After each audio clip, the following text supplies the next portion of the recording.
Halo internet, selamat datang di Motoran.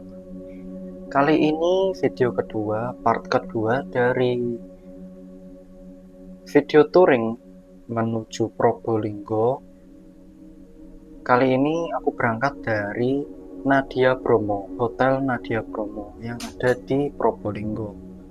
Nadia Bromo ini tempatnya sungguh enak ya, hotelnya.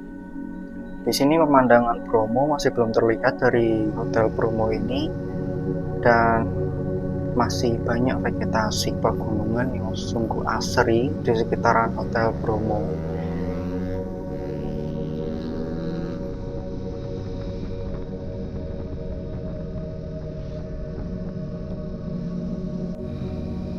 Dan di sini perjalanan aku lanjutkan menuju Saruni Point. Sebelum menuju di lokasi, kalian bisa lihat sendiri bagaimana vegetasi pegunungan dataran tinggi di daerah Probolinggo menuju Saruni Point. Sewaktu itu cuacanya masih lumayan cerah, sekitar jam 8 hingga jam 10. Tapi begitu beranjak naik, semakin mendaki ke arah pegunungan, bisa dilihat perjalanan mulai tertutupi oleh kabut awan ya. Karena semakin tinggi kami capai waktu perjalanan itu, semakin dingin pula hawa dan suasananya.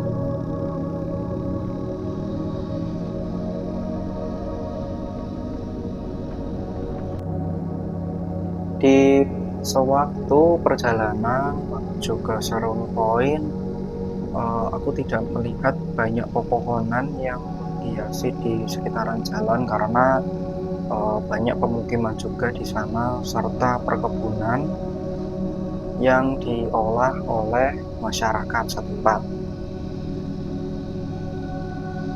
Dan begitu pula juga kalian bisa melihat beberapa pohon yang sudah gundul,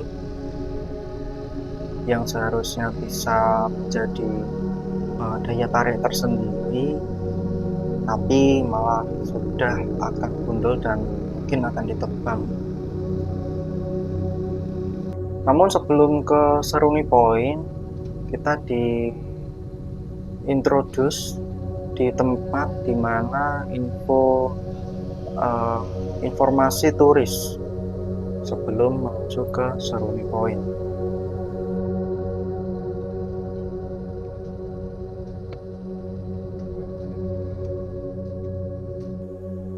Masih turis di sini tidak banyak yang bisa dilihat ya, hanya seperti tempat istirahat saja atau rest area bisa dilihat dengan di mana mobil bisa parkir di sana, dan turis ataupun wisatawan bisa melakukan perjalanan, meneruskan lagi perjalanannya dengan jeep, dengan menyewa jeep. Karena dengan menyewa jeep juga akan perjalanan lebih aman dibanding dengan memakai mobil sendiri atau kendaraan pribadi. Di sisi lain, ketika kalian menyewa jeep, artinya kalian juga berkontribusi terhadap masyarakat sekitar. Aku sendiri kurang tahu dengan harga sewa jeepnya ini per hari berapa, tapi yang pasti itu akan sangat membantu masyarakat sekitar jika kalian ingin menikmati Bromo. Lalu setibanya di Seruni Point yang masih satu jalan sewaktu kita perjalanan, di Seruni Point ini masih belum dibuka, bisa terlihat dari pembatas jalannya. Kami parkir masih di luar dan belum ada tempat parkir.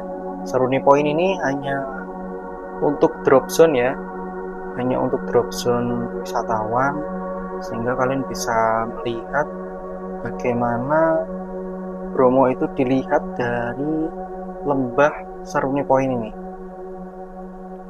Jadi Seruni Point ini adalah jembatan kaca yang menghubungkan satu titik ke titik yang lain dengan panjang kira-kira tidak sampai 100 meter kalian bisa melihat pemandangan Bromo dan bisa melihat kawah Bromo yang begitu merekah sewaktu pagi hari, ataupun kalian bisa melihat ini sewaktu kalian masih sunset. Jadi aku sangat merekomendasikan kalian datang ke sini ketika malam hari ya, perjalanan dari Probolinggo untuk melihat sunset di Seruni Point ini. Tapi di Seruni Point ini belum dibuka secara umum dan kalian masih belum bisa menikmatinya karena ada berbagai masalah antar pihak, karena Seruni Point ini juga lahan yang dibangun untuk membangun Seruni Point ini milik pemerintah dan juga milik beberapa pihak lain.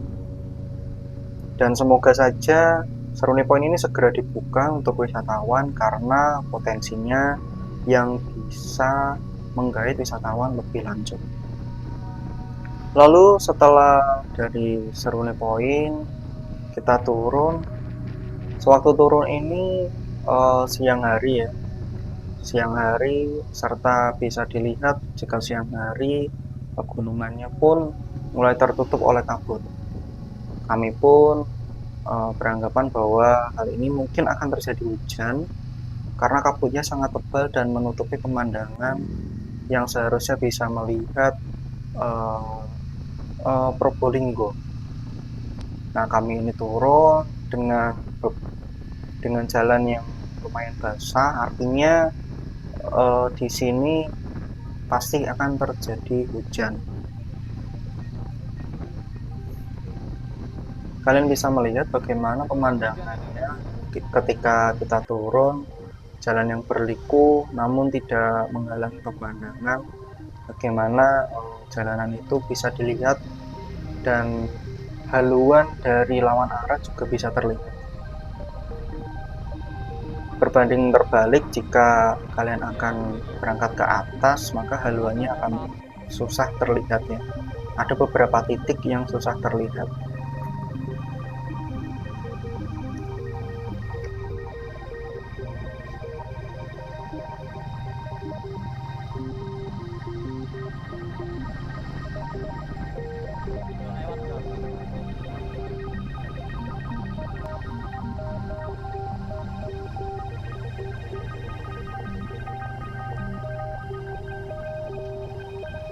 Melihat suasana hujan, kami pun beristirahat sejenak sekitar 1 jam.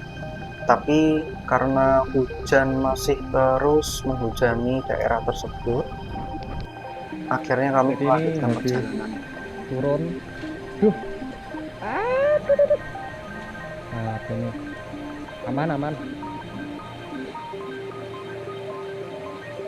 Jadi ini habis turun dari Seruni Point.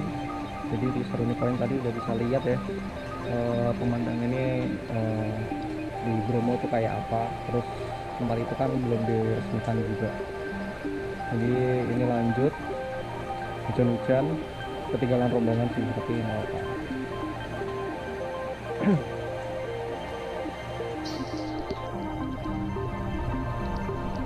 Aku pun memaksa memakai jas hujan yang sekali pakai karena sewaktu di part 1 jas hujanku hilang di behel motor W175 aku itu. Jadi ya sudah, aku memakai jas hujan yang sekali pakai yang masih bisa aku pakai sebenarnya. Kami turun dari Seruni Point menuju ke daerah Lumbang, Probolinggo.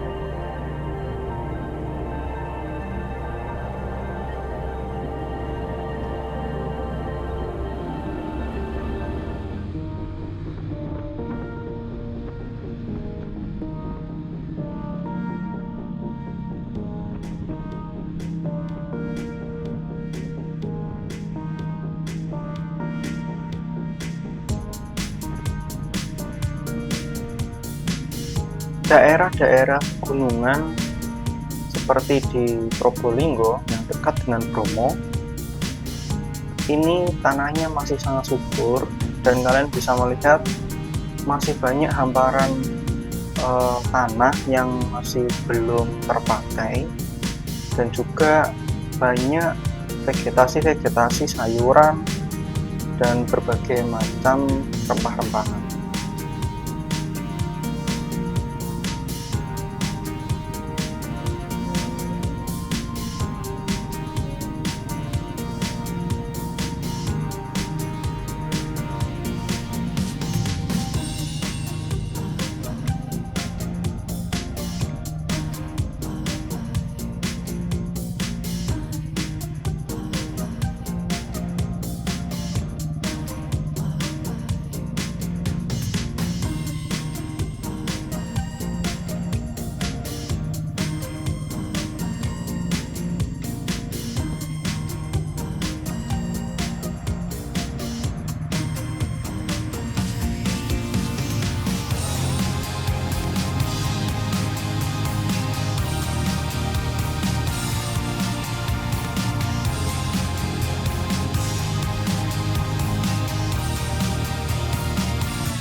Sewaktu kami di Lubang, kami diperkenalkan oleh salah satu peternak madu lebah, yang dimana madu lebah ini juga mempunyai treatment khusus, perawatan khusus, dan tidak bisa hinggap di satu tempat atau satu wilayah. Lebah ini membutuhkan bunga untuk dihinggap, diambil sari madunya untuk diproses lagi menjadi madu di sarangnya. Dan ternyata di sini dengan pemilik peternak madu ini, ternyata madunya tidak begitu serik di tenggorokan, dan sewaktu kita mencobanya ternyata madunya sangat istimewa.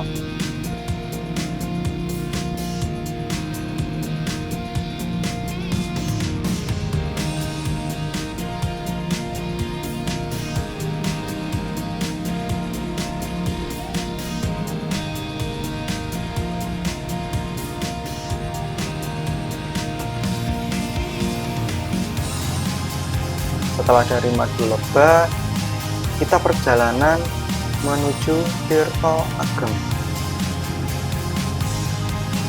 Dari namanya juga kita sudah pasti berpikiran bahwa wisata ini adalah wisata di mana kalian bisa berenang, menikmati air, dan juga bagaimana air-air yang masih segar itu bisa kalian nikmati. Dan daerah aliran sungai yang ada di Tirto Ageng ini juga adalah salah satu daerah aliran sungai yang mengairi di berbagai desa di Kecamatan Lumbang.